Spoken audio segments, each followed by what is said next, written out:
You're listening to the Precision Shooting Podcast, discussing all aspects of precision and long-range rifle shooting. This episode is brought to you by Scoped Out Shooting Optics and Accessories. And now, over to your hosts. Well, hello and welcome to the Precision Shooting Podcast. My name is Rusty. This is episode number 53. And with me tonight is Andrew to my right. How are you, Andrew? Yeah, very good. Thanks, Rusty. And yourself? Yeah, good. Good, mate. And over there is Greg, who looks quite tired. No surprises there. Pretty knackered, mate. Yeah. But, how are you? I'm about the same, mate. Yeah. We'll get onto that shortly. And joining us via the wonders of the internet is Ben Jarrett up in the Gold Coast. Ben, how are you? Good, Rusty. How are you? Yeah, going well, mate. Going well. Thanks for joining us this evening. My pleasure. No problem. Now, we'll get into your story a little bit as we go along, but what are we, a few days after Shot Expo? No one. That's why Greg and I are feeling pretty wrecked, despite a good couple of hours sleep, or a couple of days sleep. How'd you find it, Greg? Oh, no, it was good. It was good. Busy. There's some pretty big crowds go through. They had about 17,000, which I think is the biggest Shot Expo they've had. Is it? Sounds pretty big. Yeah. So, I did get around only a few times because we were so busy. Mm-hmm. I was helping out Sean from STS Targets on his stand, but you get out in that crowd, it's like, whoa, it was thick on all the stands, and it's good to see so much interest. But yeah, there's a few new toys getting around that were caught a few eyes, I think, not just mine. All right, so Ben, you're also on the line, and you said you saw something on some photos. What did you see, mate? I did notice on Facebook, aside from some of the really Gucci stuff, also, did you guys invent a new drink down there? Is that did you put that on Facebook stalking is correct? I don't know if it's still up or if you pulled it down. This is not quite what we were intending for you to say, but I think it's fair conversation. Yeah. It's fair. Perhaps we can come back to it if you prefer. No, I did really like the Oztec stuff. we did put it up on Facebook, so we can cover it. We in a moment of either inspiration or stupidity, one of the two, thought the line's very fine. Thought that the idea of putting a shot of turkey into a pint of Kilkenny. We got a bit of a tradition on Shot Expo trips of always going to an Irish bar somewhere, and so Kilkenny's always on the menu, and we do like wild turkey. Hey, Greg? Yeah, no, that's my favourite. Yeah, so we may have dropped a shot into Kilkenny mainly because then we could call it a kill turkey. Yeah, we thought we thought the name was worth drinking too. So don't know whether it will take the world by storm, but it was still.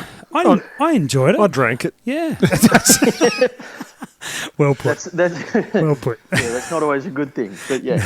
Excellent. So, in terms of other things that you saw on Facebook from Shot, the Oztec. The Oztec chassis. Aside from the some obviously great product ambassador that they had at the stand. Were you on the stand, Greg? I didn't see that. No.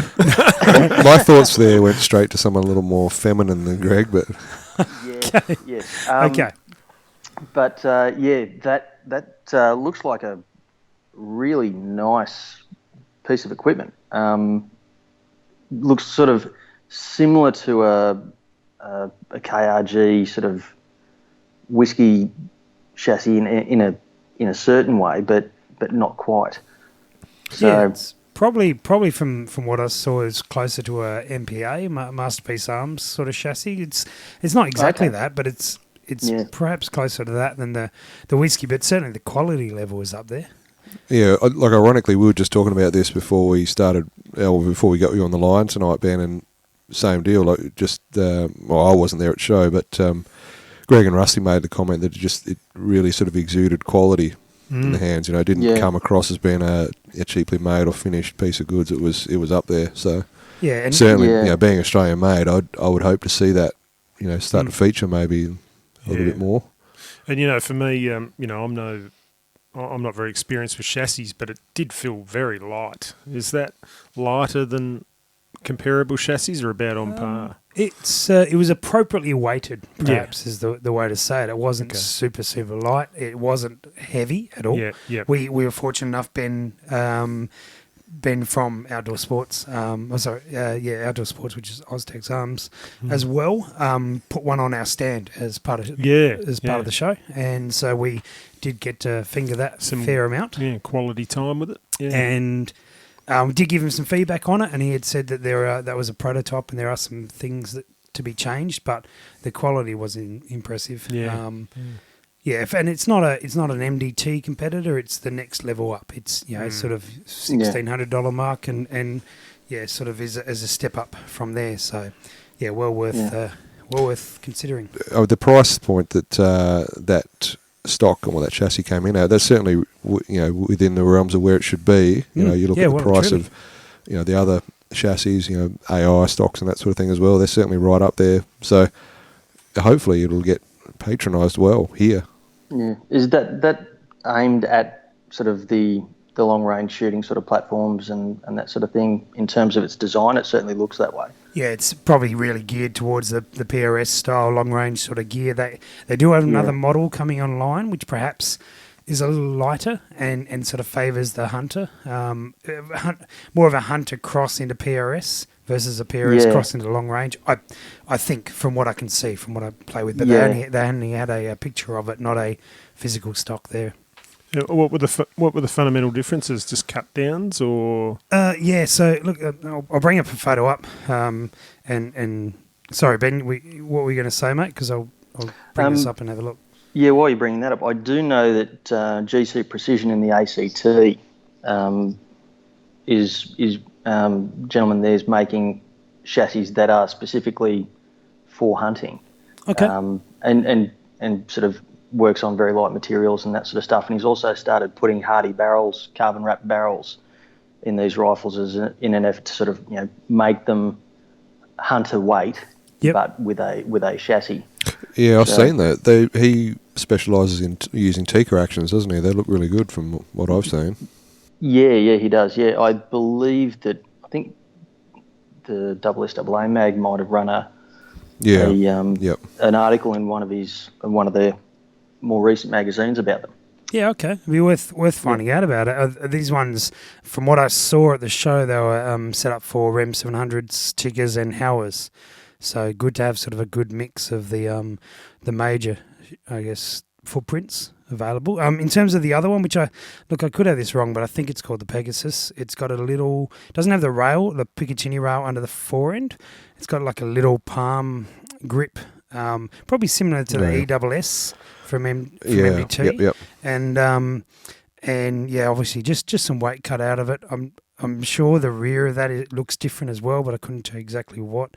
And the big thing I know that the Oztech or both of them look like is they're adjustable both in cheek height and length of pull, and they're adjustable on board. So you press a button and it moves up, and they lock in very solid. Sometimes those adjustments you push on them, you pull them up, and then they sort of have a fair bit of wobble in them.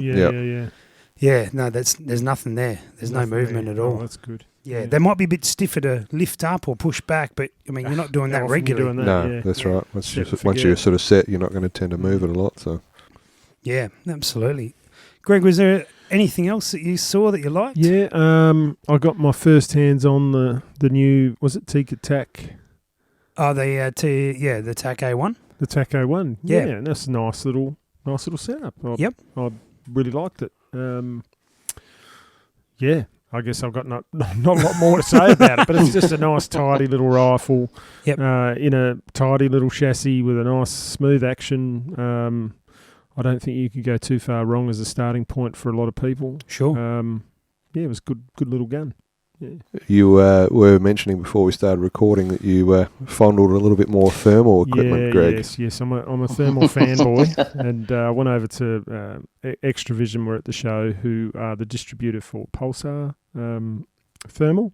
So I went over. Tim from Extravision run me through one of the new Hallian thermal spotters. Was that after you walked up the red carpet towards the booth? The private suite. Yes. I got my anyway. No, I won't say that. But anyway, I was really impressed. Really, really impressed. Some really nice gear getting around. They've taken a or Pulsar anyway, have taken a bit of a step forward in resolution and features. Very, very nice bit of kit. So they were probably the major highlights for me. Rusty. Cool. Yeah, I saw I had a bit of a play with that new Swarovski spotter. I couldn't tell you the name of it, but it has it's like a set of binos at the back, and then they get shoved into a spotting scope at the front, and so effectively it's using 2 eyepieces for one spotting scope. And I tell you, Okay. So I obviously I spend a reasonable amount of time behind a spotting scope when we're training guys, and for some reason my eyes, if I do that and I keep my left eye closed for half an hour, maybe more, I end up with a bit of double vision going on when I've got both eyes open. So I end up keeping that left eye closed pretty much all day, which I'm sure is probably not great for my eyes. So there's ways I've sort of tried to mitigate that, and it doesn't happen as much now. But this would actually eliminate that completely for me, being able to look through the bino setup and utilising a spotting scope really well. And it was really comfortable. It had a little like rest for your forehead. So you're leaning like into this thing and got your forehead resting on it. And yeah, it's a Swarovski, so the clarity is really clear. Spotting scopes they're at the top of the game, really. So the price is up there as well, but you do get what you pay for in that regard. Yeah, there's sort of no free rides when it comes to optics, really, is there? No, and they were like a 30 or 35 power magnification, but they had this little device they could put in between effectively the binos and the spotter for an extender, which would double or increase the magnification by 1.7, I think. So it increased it, to quite a workable magnification on it. Very interesting. I have to check that out. Yeah, well worth a little look on it. What else do we see that was good? Craig, you look like you'd even thought about something. No. I was just trying to think whether He's trying to look intelligent. You fooled me. Really helps on a podcast. But I was just trying to think. But I didn't actually get out too often because the crowd was a bit thick. No, so you're right, mate. Oh my God, I'm getting out of here and just hiding at the back of the stand. But no, I've pretty much covered off on what I wanted to cover off on. Yeah, the other thing that I thought was good, and we didn't actually see it during the show, but I saw photos of it afterwards, and of course we spent some time with Cameron. But Hatcher Stocks, yes. So we met Cameron Sydney, I reckon. Yeah, at the show there, and it's his first show, and he's now sort of building stocks. First aftermarket stocks I've seen for Lithgos. Yeah, and they're looking. He's doing really good. facsimile stocks, isn't he? Yeah. So he basically copies a stock into whatever wood you choose. So, so if you wanted to say get a manners profile or something that you've seen that you really like, but you want to see it in a native timber, he can do that. Exactly. So right. I know I plan on using. I had a big chat with him at the show that I've actually got a broken stock at home, and I've had trouble replacing it. It's a stock for an air rifle. And so I'll send that up to him. He'll probably just glue it together so he can do a copy and send me back a copy in a new stock, which is an exact replica in a stronger wood, hopefully. So that's the plan. But yeah, very interesting that he can copy stocks like that. He had a Tika Varmint copy stock, and it looked identical. It's quite impressive, actually. Yeah, he's done well. Certainly was suggesting to him to perhaps go down the line of. Like a manners style feel stock in timber, which if any of you guys have seen the foundation stocks out of the US. I was about to say I have seen some years ago. I saw a guy was doing effectively Macmillan A5 and A3, I think, copies out of various timbers, and they look pretty good. They weren't exactly the same, I think, to be legally okay, but they looked good. I mean, they did look nice. Yeah, these ones are off a very very thin or some sort of laminate, which doesn't look clear like an obvious laminate.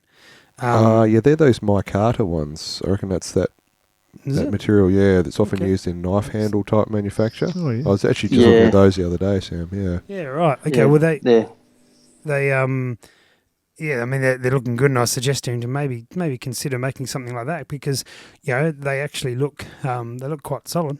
They look quite good. Yeah, and it's definitely an option too if you're one of those guys that has a higher shelf rifle with a really superb stock, and you want to preserve that stock. You can true. get a facsimile in a cheaper wood, really it doesn't matter. Or you can have it look good, or to just have it practical.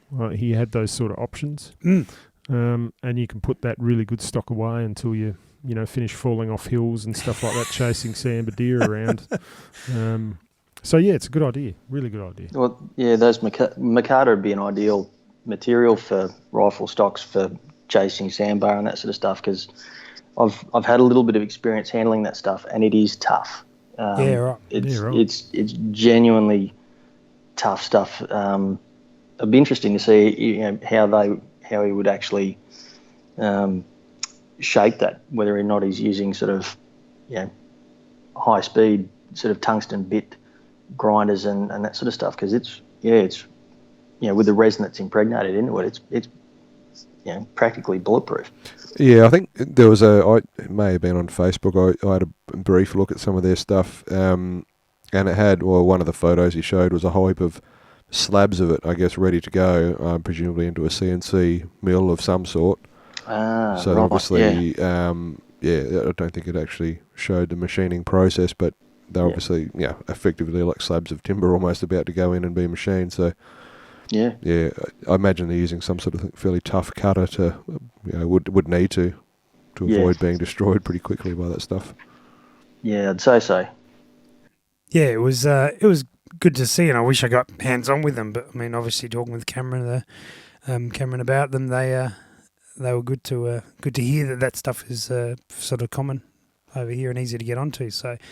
Hatcher Stocks, I'm pretty sure. I'm not sure a website or anything like that, but no doubt you'll be able to dig them up if anyone's interested. I know that most of the guys listening will be looking for some sort of synthetic with or a chassis or something like that. But if you want to get a blued timber stock and shoot PRS with it, well, maybe you break the traditions and do that. Wouldn't look bad. The other thing that I did catch a quick end of was Rob Fickling from Beyond the Divide of Moroka 30. We caught the end of his talk, which was about hunting big sambar, and the room was absolutely packed. But you can imagine in Victoria hunting sambar, a chat about that from guys who really know what they're doing. It was full. Sorry, who was that? Rob from Beyond the Divide, the TV show, and Moroka 30. Yeah, they do a lot of clothing and apparel for that sort of thing. So that was good. I mean, I only got there because I was getting ready for my talk, and the room was packed. It was good. Yeah, actually funny that when I was at the gun show, I went for a bit of a walk, and there was, and I forgot the name of the stand, but it was more focused around butchering and preparation of game food, that sort of thing. But the character that was in there, he'd been like deer hunting for like 40 years, and so interesting, so much experience and knowledge. And I think that's probably goes to something you've said before, Rusty, is when you're at these SHOT shows, it's not so much just the product on the shelf, it's the guy behind the counter that is a bit of a feature. A lot of these guys have a lot of knowledge. So if you do go to one of these shows in the future, it's good to talk to the guy behind the counter because they're often quite a great key to choosing the right products and choosing the right things to suit you. Yeah, certainly. Cool. Rusty, you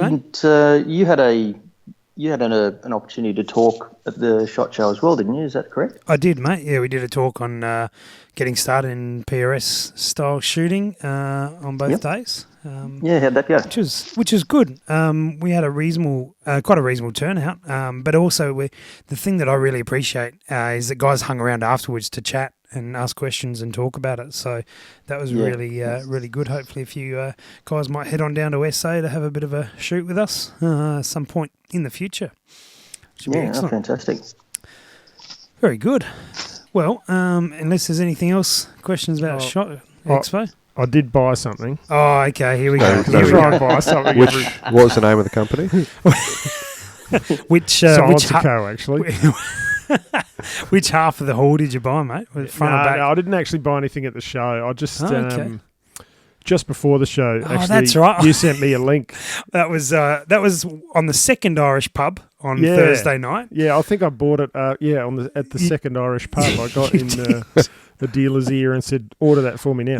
No, Brownells at the moment in the US, the Radius Science Co Radius rangefinder is half price. So it's a bit too good to ignor. Yeah, so no, that and the killed turkey certainly helped the decision. Turkey, yeah. There was no resistance there whatsoever. But yeah, I'm pretty happy with that deal. You know, that's $1,000 US down to $500 US. So that's pretty sweet. So that's on the way. So looking forward to that. Greg, just to clarify, is that the rangefinder that actually sits on top of the scope? Is that Yeah, so it's rail mounted scopes. You can have it above your scope. You can have it out to the side of your rifle. Yep. Yeah, so it's just rifle mounted rangefinder. It can range on button press, or it can be continuous. I've mainly got that for my thermal setup, so that because when you look through thermal, it's very flat. It's very hard to get any depth perception through the image. Yep. So I've made, errors judging range. So I'm hoping that puts an end to those errors, and I can start engaging a bit more confidently at range. So that's the plan. So I'm looking forward to getting hold of that. How do you intend to mount that on? Well, that's, in previous podcasts I've talked about getting a chassis. Ah, right. Because I don't have an option at the moment. I'm looking at temporary options until I get a chassis, which is like a rail that is a scope tube mounted rail, if that makes sense. Yep. Basically replaces the top ring cap of your scope rings. There's a top ring cap. I've seen ones that are a separate ring. Yeah, go around the sits tube behind the ring cap, like the front ring cap. And I've seen other ones that, as long as you got 4 Picatinny rail slots between your scope rings, you can fit it in and it goes off to the side. Okay. But, I'm just sort of just investigating those options at the moment. Yeah. So I can get it up and running. But the end game is to have it on a chassis with a folding stock for in the car, and having that manoeuvrability inside the car. So, yeah. Gee, where did you ever think of that idea, Greg? Some wise man once. Nah, no, I got it from you, mate. Really? Yeah. No, it's a good idea, and to really get that thermal, I guess, roll rocking, I really need to go down the chassis line to really bring out the maximum potential, I guess, in the way I shoot. I do a lot of spotlighting and a lot of cabin-based shooting, I guess. You spend good money on a thermal. There's no point sort of hamstringing it by not giving it its full potential. So. Exactly right. And you're a gadget man. And I like gadgets. I'm not going to argue with that. No. Technology and hunting and shooting do mix, by the way. Yeah. You can tell, because you're getting results. Yep. You're getting results. Excellent. All right. Well, we shall move on from Shot Expo. Is there anything else going on that you know of, gentlemen? Anything else to bring up or discuss?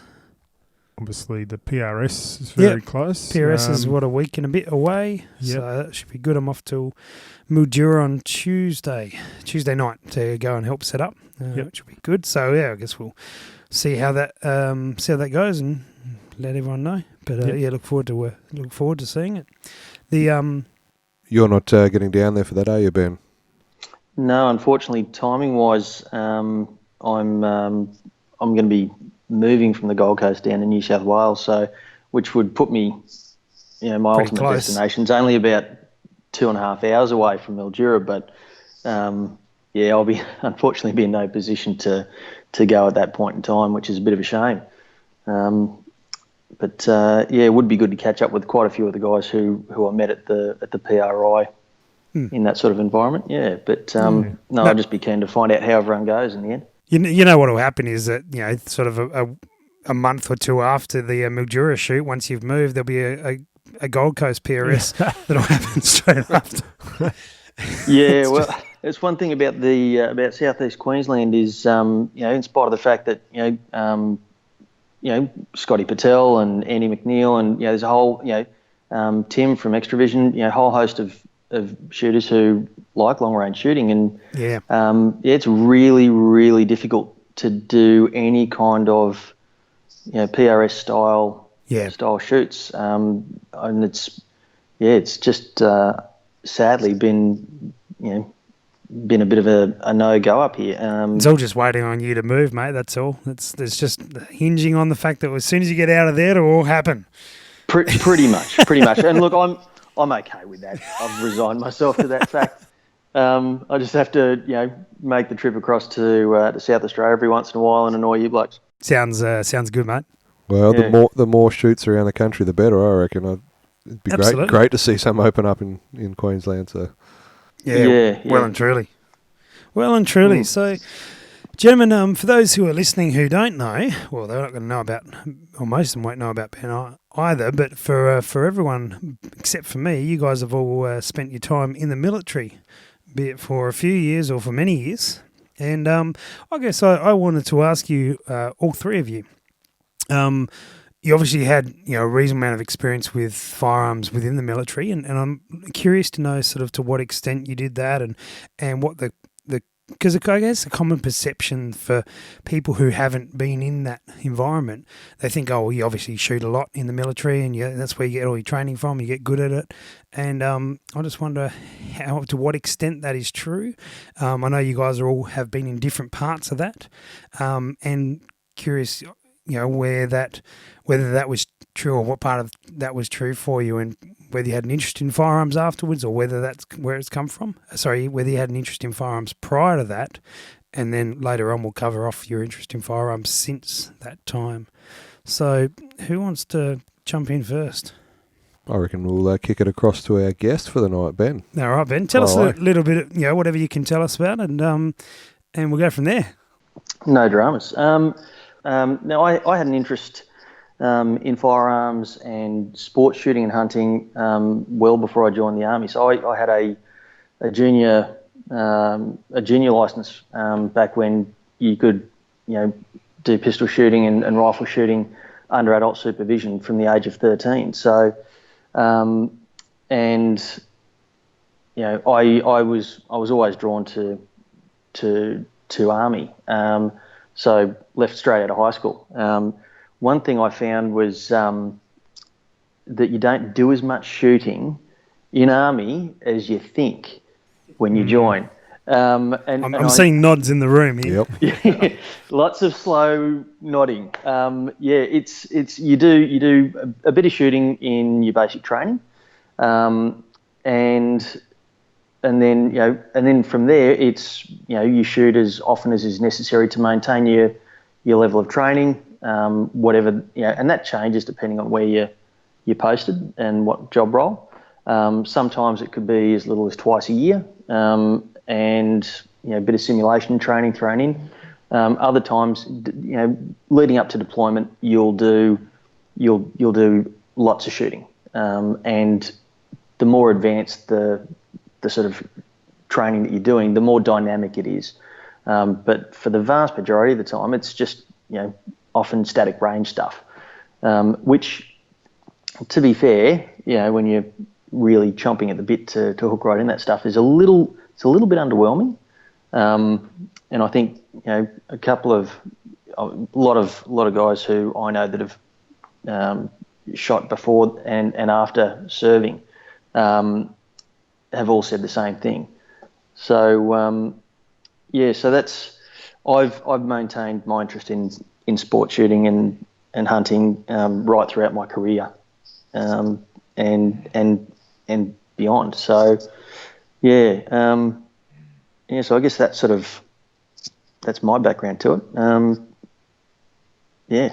How long were you in the military for, Ben?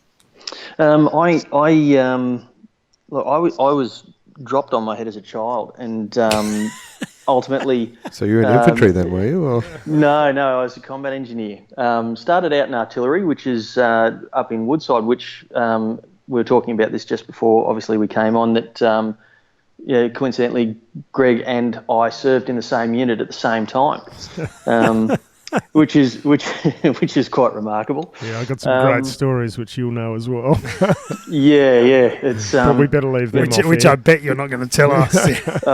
Look, thank Christ YouTube wasn't around when we were there. Further irony onto that, Ben, just quickly, is my section commander when I was at Kapuka doing my recruit training was from 16 AD as well. So I know him really? too.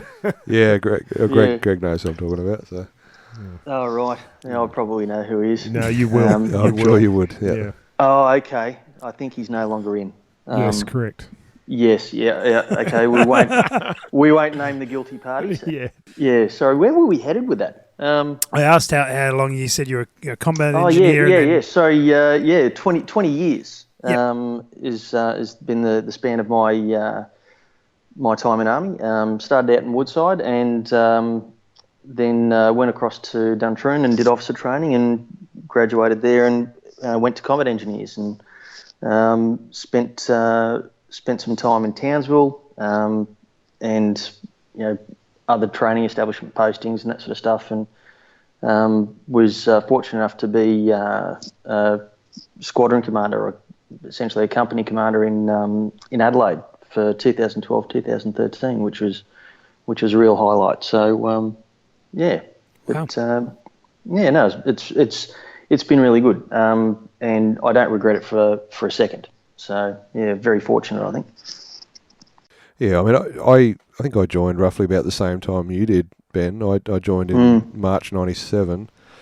Yeah, and I was an armourer, so again, probably exposed to, firearms every day, really. But unfortunately, in my role, it was mainly fixing them and watching other guys shoot them and break them, and then I'd fix them. And Andrew, were you into firearms, like shooting, hunting, before you joined the Army, or did you pick it up along the way? Certainly the interest was there in that I joined straight out of school as well, and I was only 17.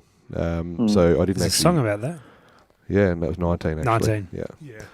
There was almost a song about it. Yeah. But it got released 2 years later. Yeah. No, but...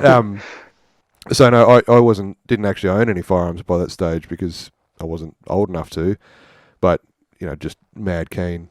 I knew that's what I wanted to do, and I obviously passed all the aptitude testing and whatnot to join. Needed my parents' approval to join. I was that young, Right. but no, I ended up I was in a 2 cav up in Darwin, so we did a fair bit of shooting. But it was at that time when I was in, there was no sort of exciting things happening around the world, so there wasn't as much shooting as anyone would like. But Same. Yeah, I mean, I guess from my point of view, it was good in that I got exposed to a lot of variety of firearms, from pistols right up to the support weapons sort of stuff. So that was good, and also I took every opportunity to shoot. I'd be regularly at the range for days on end. While various units would come through. We got loaned out to infantry units and that sort of thing, and and so I took every opportunity I could to shoot. So I probably shot more than most of the armourers did, but that was only because of sort of personal interest. And then I mean, I sort of, as soon as I was old enough, young and stupid and had money, first rifle I got was a fully custom built 6.284 on a custom action, no expense spared. So I didn't really look back, but like we were discussing just before the show, back then there was very little in the way of the sort of technology we've got now. I recall having to, do all the hard work as far as working out all your trajectories. You couldn't just punch it into your phone and find that out. So probably didn't have a phone. No. Well, they were massive bricks when I was young. And they cost a fortune. Yeah, and I still remember, just burning through the credit, calling long distance calls from like Albury-Wodonga to Adelaide. But texting took a fortnight. Yeah. But I mean, it was kind of I don't really regret a lot of that, in that it actually made you learn and understand what's happening. Whereas this, I guess, it's fairly rapid advance in sort of technology we've got now. Guys are entering the sport only recently, and now they're doing really well. They're shooting really well, and because all that sort of technology allows them to do it. And not to say they're not good shooters either, but I think you probably get a deeper understanding if you're starting without that and building and growing sort of. I mean, haven't stopped shooting. The interest has grown and grown, and I've kind of added gadgets and whatnot as they've come available. Would you say that perhaps with some of the technology, it allows people to focus back on the fundamentals more so, and some of the other stuff that you used to have spent a lot of time thinking about and doing and working out is not a distraction? That's why guys are getting through it a bit quicker? Or? Yeah, absolutely. I think comes with that is, the disadvantage is, they may not necessarily have as sort of in-depth understanding as what's going on because, to be honest, you don't need to. Yeah. You don't need to know what the bullet's doing because there is programs out there that are sufficiently accurate and reliable these days that, you still need to be careful in your data collection and all that sort of thing. Yeah. But I see a lot of guys that are fantastic shooters and they're getting really good results. Yep. But I think if you start having a technical discussion with them, they're not going to have that depth of understanding, which, again, you don't need to have that to be a good shooter. And, like we were discussing earlier as well, in, say, snipers, for example, in the military. I know guys that are in that role and they couldn't really care less about shooting as far as a recreational activity. Yep. But they're still exceptionally good shooters, within their roles. But then again, I know guys that live and breathe shooting, every second of their work day and their recreation time as well. And they spend the time afterwards. Yeah. Yeah, and look, that does pay dividends as well for them. So. Sure. Yeah, no doubt. No doubt. Greg, what about your experiences, mate? Oh, well, for me, I've sort of been primarily a hunter from probably mid-primary school. And I guess it started when my grandpa handed me a slingshot. That's how far back it goes. And I just started immediately putting that to good use. And, went on to the sluggy, the 22. So by the time I finished school and joined the army, I'd done a lot, quite a bit. Many slingshots in the army? No, they had these things called SLRs that sort of did a much better job. Okay. So when I joined the army, shooting, how do I put it? They used to have back in the old days, they used to think things called live rounds. Like later in my career, because I did 21 years, I think the last 5 years I was in, I didn't shoot a single live round. Wow. Because it all went to simulated. So what's simulated? So what is simulated? They have this. They call it the WETS. I forgot what it stands for. Weapons Training Simulation System, probably. And basically, you have air compressed.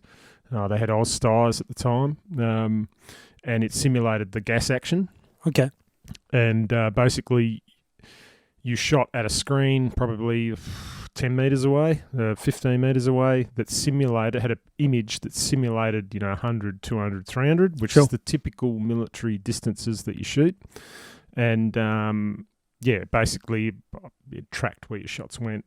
Did your group sizes? You could do scenarios. It was pretty cool, but it's not the same. Yeah, sure. And, anyway, joined the army.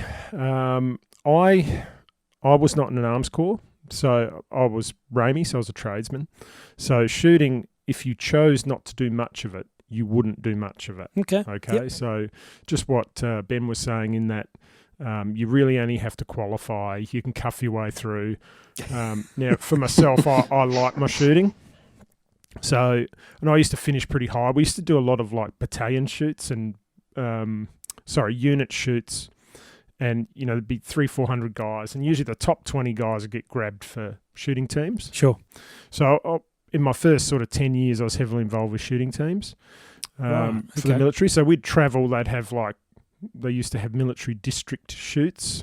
Yep. And then national shoots. So they were actually quite frequent. And in the early days, and then those all started to taper off. They started to disappear, just funding and, wasn't as many live rounds. They needed to go to guys that needed them.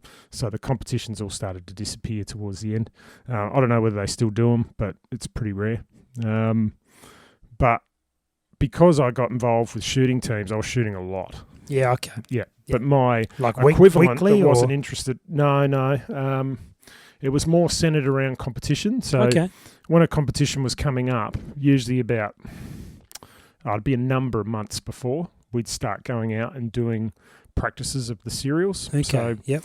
military shoots, for those that don't know, and jumping guys, if I've not quite hit the mark, but they're primarily positional-based shooting serials. So, really focuses on your like standing supported, standing unsupported, kneeling supported, kneeling unsupported, you're sitting supported, sitting unsupported. I don't know about sitting unsupported, but prone supported, prone unsupported. Those sort of Right. like 3 levels, if you like. Mm. 3, 4. Anyway, so it's pretty focused around that. Some of the serials have mag changes mid-serials. You have snaps and deliberates, so like timed exposures. And the other type is deliberate, so it just stays up until you fire your shots. But when it comes to the ballistic side of things, as Andrew was saying, you don't touch on that really at all. They give you some fixed aiming points for your 100, 200, 300. They give you some fixed windage marks for your 100, 200, 300. And then you just memorise those and that's it. There's no actual, you don't compute anything, you don't use any form of calculator. It's more focused on that positional shooting. So yeah, it's very much sort of similar in my experience. It's a lot of range-based. It's not a lot of sort of field shooting. I mean, you do the odd field shoot, but predominantly it's I think the infantry guys used to do a lot of like live fire exercises and stuff like that. But, the primary competitions were mainly range-based. We did, in the early days, used to do stuff where you advanced and went on one knee. And before the mechanical ranges come in, we used to do left to right, right to left target walking. Okay, yeah. They were the good old days. I didn't see that a lot later in my career. I think that's because they changed the serials to suit the new mechanical, like electrical ranges. Right, yeah. That's just a guess. I don't know what the true story is behind that. But, yeah, so it's not what you expect. But it was still good competition. It was still... they had a point scoring system. If you got above a certain amount of points in some serials, that's how you earned your cross rifles. You had to do really well to get your cross rifles. Back in my day, I don't know whether it's different now, but if you didn't get your cross rifles, you wouldn't be considered for sniper. And that's how that's still I believe that's still the discriminator. That's still the case, yeah. Yeah, I believe so. So you sort of had to be on your game for that fundamental... Sure. Positional type shooting. Yep. To even, be considered for sniper stuff. So, and to get a good score, you really had to practice. Like, no doubt about it. Like, there's a few natural guys around. They're pretty rare. Yeah. But I know with a lot of units we were in, we used to get, if you're in the shooting team, we'd get round allocations that were quite healthy, and we'd go out for like one weekend a month frequently, and then as we got close to a competition, we'd actually go out quite a bit. Yeah, okay. And shoot a lot of rounds, just redoing the serial, just drilling it, and that your scores just keep going up and up and up. But but the whole time I was in, I was hunting.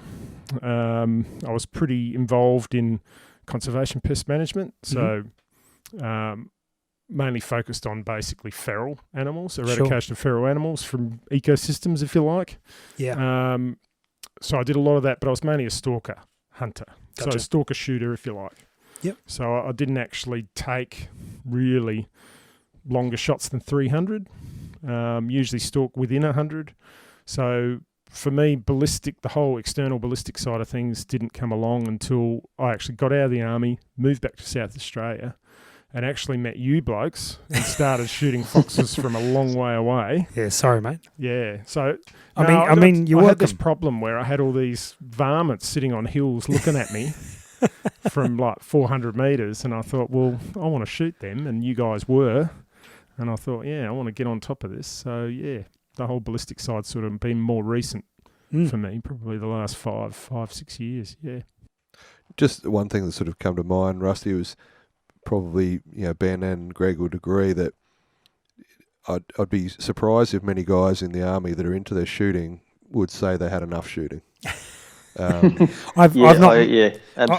I've not met anyone who is into their shooting that has said they've had enough shooting at all. Yeah, good point. But I mean, the as you touched on at the very start, I guess, misconception that the military is just constant shooting. Now, I've spoken to guys at the very the top level units in the military now, and these are guys that are constantly deployed and this sort of thing, and even they complain about not getting enough shooting in. Yeah, wow. Right. And I guess when it's right before they're about to get busy, they might sort of get a bit more in, but not as well. I had one guy in particular say not as much as you'd think.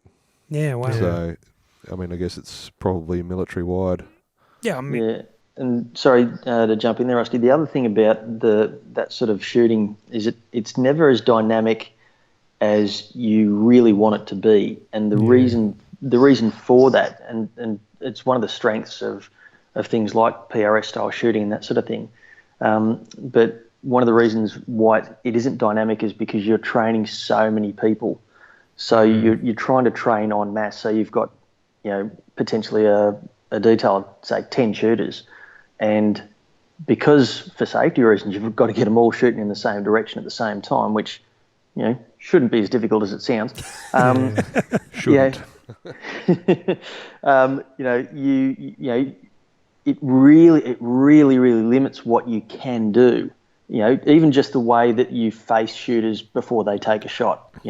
It's like if you've got shooters that face sideways and then you get them to turn to take a shot down range. So they face to the left, turn, then raise the rifle and then shoot. That's a whole additional level of risk that, for the most part in a training environment, the appetite for that risk acceptance just isn't there. So because of, and you've got to try and get through, say, 100 blokes in a day on the range, it really limits the sorts of practice that you can do.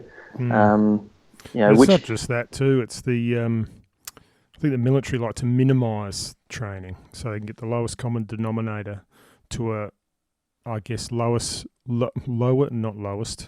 an acceptable level of ability to be able to conduct themselves in a combat zone. It's not about bringing the skill up and above expectation. It's about the minimum amount of training. Well, not the minimum, the correct amount of training to perform their role to an acceptable level. Nothing more. Yeah. I mean, I guess there is obviously limits, exceptions to that of the, the sort of the top tier units. Yeah, but of course, they go beyond. Yeah, that is definitely in the minority, I guess. Yeah. And I'm guessing that a lot of you guys, what you're talking about is regular army sort of information, rather than there's obviously some other guys who are... special forces and, those guys, that's a whole new level. I don't know what that is. I've never been in the special forces, but, they're obviously higher skilled. Yeah. Yeah, and I think, in comparison to when I was in, for example, I think even just regular infantry units, the training would definitely be more advanced and more effective now than it was then. Yeah. And they've had 10 years or plus of combat to draw on. Hone techniques and that sort of thing, like they're starting to change all their training philosophy, like from the old section company, sort of British model. It's starting to change more to an American model, but that's probably a whole podcast in itself. So the whole training philosophy is changing. But I'm not talking about special forces. Again, that's in its own class, but the lower level sort of section level tactics is starting to change. I can sort of, I've noticed a difference. I deployed to Afghanistan in 2007 and 2008 and then went back in 2012, 2013, and just seeing the difference in the level of training, in the space of, what's that, 5 years, just a whole new world away, and that's still just for conventional infantry units and that sort of stuff, not for special forces. And it was, so they have progressed the training in terms of how advanced the practices are, and the level of training is really exceptional. And dollar for dollar, it's pretty good now. But it's I suppose it's been some hard learnt lessons as well. to get to that point. And I think the motivation for individual soldiers is probably a lot greater now. When I was in, it was kind of that waiting for something to happen, so you could go and do your job. And now it's a very real. If you're infantry, you are probably going to be deployed somewhere, and several times. Yeah, so being able to effectively use that rifle, it doesn't really matter if you are interested in shooting from a personal point of view. Yeah, it's probably a lot more relevant today, I think. Intriguing. And guys, so I guess the next part of that question for each of you is that obviously, well, now you've all left, but some have left for longer than others. What have you taken away from that experiences in terms of firearms? And then obviously you all had an interest in firearms outside of work during the time period, and that's continued. Has it helped your growth? Has it broadened your knowledge? Yeah, I'll jump in real quick because my answer's pretty quick. I think the Army taught me how to build up a good, solid firing position. Right. With the old tests of adjustment. Guys that are been in will know what that means. It's basically you relax. You get behind your rifle, you get in position, and you get on target. You relax, close your eyes, and then readdress your rifle. Then open your eyes, and if your scope ain't directly on the target, your body isn't centered on the target. Those fundamental things. Like, it's a fairly simple exercise, but sure. The main thing I take away from the Army is how to build up a good position, sort of from the ground up. I don't know how to explain it any other way. Yeah, it's just the way I build my position comes from the Army. And okay. I took that away. Obviously, I didn't get much ballistically, but that's come later. Yeah. But the positional stuff still stays with me. And I think a lot of it was solid, I did pick up some other stuff from military comp. Like, we had some old hands that had some neat little tricks. But, that's pretty much what I took away. It's basically the positional build-up. Yeah. I would say, Rusty, to be honest, I didn't take a huge amount away from it. I said I certainly had a huge interest in anything firearm related prior, and that hasn't waned at all. I guess I got to play with some pretty cool stuff. Yep. I guess in thinking about the question, probably just drills, I guess, when handling firearms. Yeah, okay. Like I see guys pick firearms up and it's unsafe, I guess the Army drills it into you, clearing weapons and that sort of thing. And so for me, you pick up a rifle, you're not sure of its status. Standard thing is to unload it, take a magazine out if need be, open a bolt. But see, for a lot of guys, that's not second nature. So I guess that Good kind point. of aspect of it, we drill it until it's just you do it without thinking. Yeah, and I mean, I saw the firsthand. idea of drills. Yeah, but I mean, well pointed out, Greg. Yeah, thanks.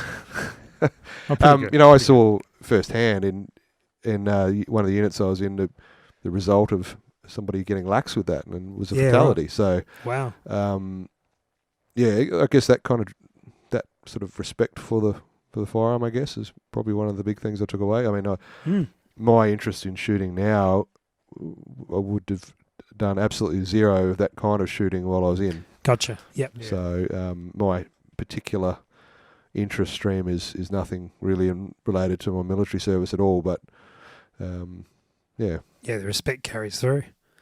What about yourself, Ben? You only recently have left. I'd echo what both Greg and Andrew said. I think the Army teaches you good fundamentals. Your marksmanship fundamentals are essentially the same. And when I came and did the first long range course with you down in South Australia, there's practically no difference between what Army teaches and what civilian best practice is. So the fundamentals are sound. And Army does teach you how to safely and confidently handle a weapon. I think one of the common misconceptions is that majority of people sort of go, "Oh, you were in the Army, you must be a really good shooter." And yeah, certainly hear that sort of bandied around a fair bit. Yeah, and there are some terrible shooters in the Defence Forces. Some of them you just shake your head, and like, so we've got an entire detail of reshooters. Excellent, So it's probably a common misconception, but the fundamentals are good, and they're safe and confident handling a weapon. Just some people just are not sort of, I suppose, that way inclined, to just can't really sort of apply it to the in the way that it's needed to gain a reasonable level of accuracy. But again, it's sort of, defence is all about scales of economy, and it's what's acceptable. But one of the things that I also found was when I was a kid, I always saw military weapons as being really, really cool and awesome and that sort of stuff. When you finally get handed one, you look at it and you go, oh. They're usually beaten. I know when I grabbed my first one, I was a beaten up ex-Vietnam thing that had been thrashed to death and was just like rattling around. Yeah, it was knackered. Yep. But yeah. And you sort of go, oh, okay. And then you realise that it is made by the cheapest bidder. And I mean, in spite of the punishment that they received, they're extremely accurate. I mean, I couldn't take any of my rifles through, say, a bayonet assault course on a Wednesday, and on a Thursday go out to the range and shoot it and expect it to be accurate. So for the punishment that they absorb, it's quite remarkable that they still shoot. But it's always sort of, and having lugged these things around, because they're not particularly light, and they're a one-size-fits-all weapon and that sort of stuff. It's always sort of intrigued me, this trend, within certain sectors of the firearm community, to take a regular weapon and try and make it look military in nature. Because I always sort of look at it and think, mate, if you had to lug that around every day for 6 months, there's no way you would put all that crap on your gun. It just weighs too much. It's uncomfortable. It's ridiculous. Yeah. I've sort of I've always found that intriguing, disturbing, amusing. I don't know. You sort of blend those as you will. So I've always I found that since serving, I've gone from, when I was a teenager, sort of, always wanting to be a soldier and sort of looking and going, that, it'd be so cool to have, when you, eventually get one of those rifles and you get it and you're like, this thing weighs a ton. It does the job and it's your best friend, but, when you've got to put it back in the armoury, you're not sort of, you're not wiping away tears. So, I'm much more fond of my regular rifles. Yeah, I would have to agree 100% with that. No arguments here. The illusion is shattered fairly quickly. Yeah, absolutely. Guys, I think that's probably that's. I find that really interesting to sit and listen to what you're saying, and hopefully that's helped, and probably those guys who have been in your positions before are all thinking, I agree with that, or maybe their experiences are different, perhaps, but and for those who haven't had that experience, perhaps some of those illusions are not quite so true. So, excellent. Army recruiting will love us. I'm sure some people will find it interesting and enlightening, and in some respects, I hope so. Yeah, absolutely. And Ben, give us a quick update on obviously you shot our comp in April and did some training with us last year. Where are you up to with your shooting? You've been doing much recently? I have actually. I've been chasing my tail since the PRI. Right. So I was during the PRI I was having a few issues that were starting to sort of rear its head towards the end of the PRI, and on Andrew's air supply shoot, I actually shot out 2 bolts on 2 of the targets. We had to, thanks for that, by the way. Yeah. Caused Greg no end of hassle and yourself trying to stop practices and get special out there to fix it. He needed to burn the energy off. It's like all good. Use the fuel on the quad bike. Yeah, that's it. But on both of those shots, I had a really good position and hold, good shot release, and knocked the top left bolt out of both of those targets. And I think that was actually the last thing I shot on the PRI. And I sort of remember sort of going, that's a bit sus. I'm not sure what's going on there. So anyway, I've sort of gone back and just went back to shooting groups, and the groups have opened up from the reasonably, or quite substantially, I suppose, from the time that the rifle was built. So it's a benchmark barrel, heavy Palmer, Remington action, and when it was first built by Group Solutions in the ACT, it shot one hole groups, and so that was the load I took to the PRI. So it's sort of gone. I suppose the groups have opened up a bit. So it's like, I suppose, the rifle's taste has changed a little bit. So now I'm sort of going back through my load development to try and find the right sort of node that replicates or gets me back towards the sorts of groups that I was achieving when I first had the rifle. So but it's a 300 Win Mag. So and I was pushing the pills pretty quick. But I certainly don't think I've done any damage to the throat. Mind you, I do have some loose primer pockets now. So so that's been I've been sort of going down the rabbit hole on that one. Frustrated by the sounds of it. Yes, it is. I'd like to say it's a delightful journey of self-discovery, but It's not. I'm just sort of I'm sort of left scratching my head. I've sort of dismantled the rifle and put it all back together, and tensioned everything up, and everything's staying tight, which is good. But I'm sort of working away there to try and see if I can't sort of get those groups down, and I'm reluctant to sort of start playing with seating depth again. But I may have to go down that path if I'm sort of not quite getting the results that I'm after. So okay. How many rounds you put through it? It is running at 328 rounds at the moment. Oh, really? Yeah, okay. Yeah. Do you copper strip?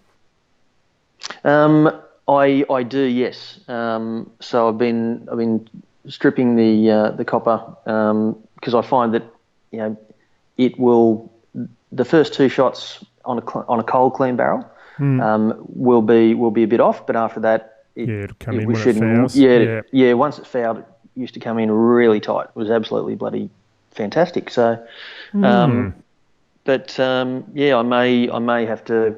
I've deliberately just run a patch through it without any solvent on it, just to take a bit of the muck out. But I've left copper in the barrel. So for my next shoot at the weekend, when I go back out, I'll see if that doesn't improve things as well. So I've got a load which, the group size is sort of, they opened up to about an inch and a half.